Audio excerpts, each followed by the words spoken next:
একজন মানুষের সাহস জোগানোর জন্য একজনই দরকার। হাল ছাড়ার কথা মাথাতেও আনবে না। কে বলেছে এই রেসটা শেষ হয়ে গেছে? তুমি জানবেই না কিভাবে পরিস্থিতি বদলে যেতে পারে। হ্যাঁ, কিন্তু ওঠো, ভেঙে পড়ে না। দাঁড়াও নারুতো, ও এখন দৌড়ানোর পক্ষে খুবই দুর্বল। ও যদি নিজে উঠতে না পারে তাহলে আমি ওকে নিজের পিঠে তুলে দৌড়াবো। তুমি এখনো হাল ছেড়ে দেবে?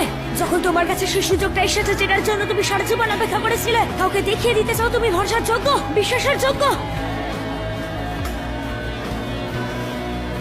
এখানে এর চেয়ে দ্রুতগতির নৌকো নেই। অনেক ধন্যবাদ দাদু। এটা কোনো সমস্যাই নয়। ছুরি মানুষকে আঘাত করার উদ্দেশ্যে আবিষ্কার করা হয়নি। আমি এটা করব, আর তার জন্য তোমার সাহায্য দরকার নারুতো। একদম, তাহলে এবার শুরু করা যাক। আমার চেপে ধরো, এবার আমরা চললাম।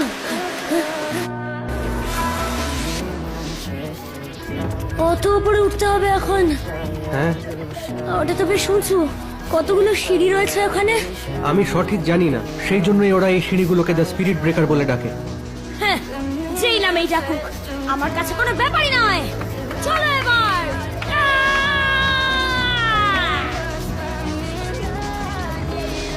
ওসব নিয়ে আমি ভাবি না। আরে বোকা, তুমি তো নিজেই বলেছিলে তোমায় এখনো একজন মানুষ বিশ্বাস করে। তাহলে